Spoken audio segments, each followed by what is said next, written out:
Bismillah, ketemu lagi dengan saya Bidan Fitri. Jika kemarin saya bikin video tentang cerita pasien yang lahir dengan induksi alami atau dirangsang persalinannya dengan cara yang alami.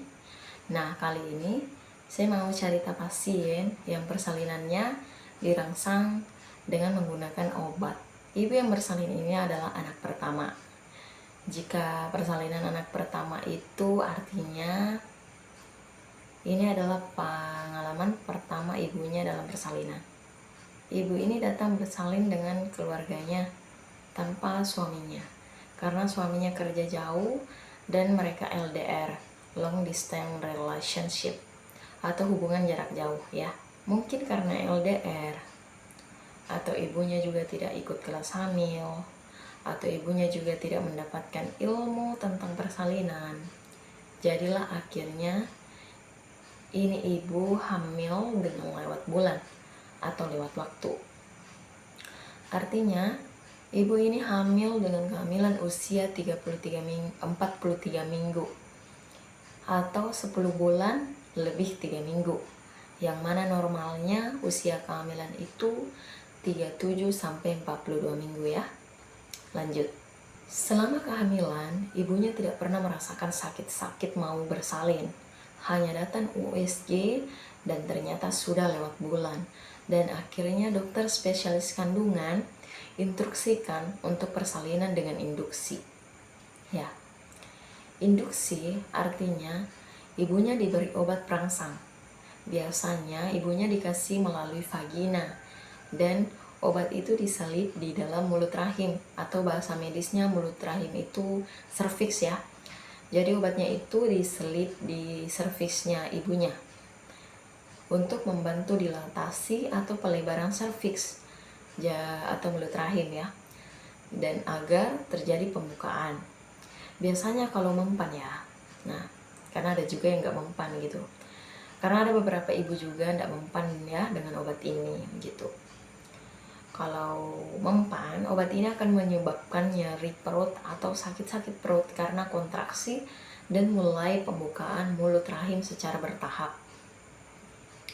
Next, jadilah kita siapkan obatnya ya.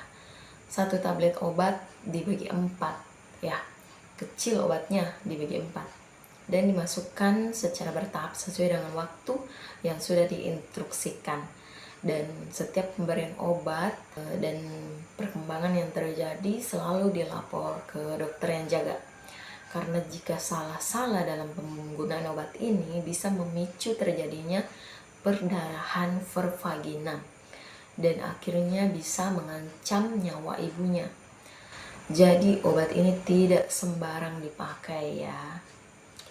Nah, alhamdulillah setelah ibunya dikasihkan obat bekerja dengan baik dan membuat terjadinya kontraksi.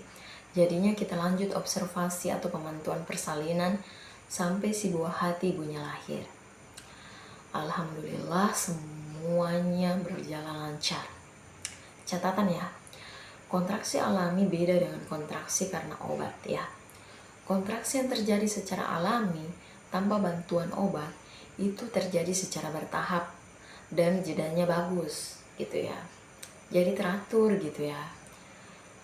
Tapi kontraksi yang terjadi dengan rangsangan obat, pengalaman dari beberapa keluhan ibu ya, itu membuat terasa sakit sekali dan tidak ada jeda sakitnya. Beberapa ibu mengatakan sakitnya itu seperti rahim yang dirobek ya, bahasa Makassarnya kayak dirobek rahim tak. Tapi kembali lagi ya, insentisitas nyeri setiap orang itu berbeda ya. Bisa aja nyeri yang dirasakan sama orang A itu hanya kayak dicubit gitu ya, sedangkan nyeri yang dirasakan sama orang B itu kayak dirobek ya. Jadi itu ya, beda-beda tiap orang. Jadi gara kasus seperti ini tidak terulang kembali. Ibu hamil perlu menambah ilmunya tentang persalinan, kehamilan, dan nifas.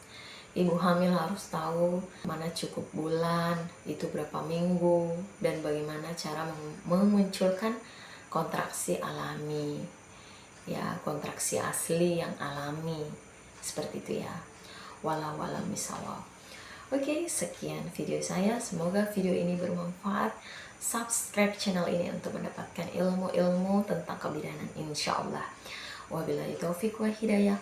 Wassalamualaikum warahmatullahi wabarakatuh. Terima kasih. Dah.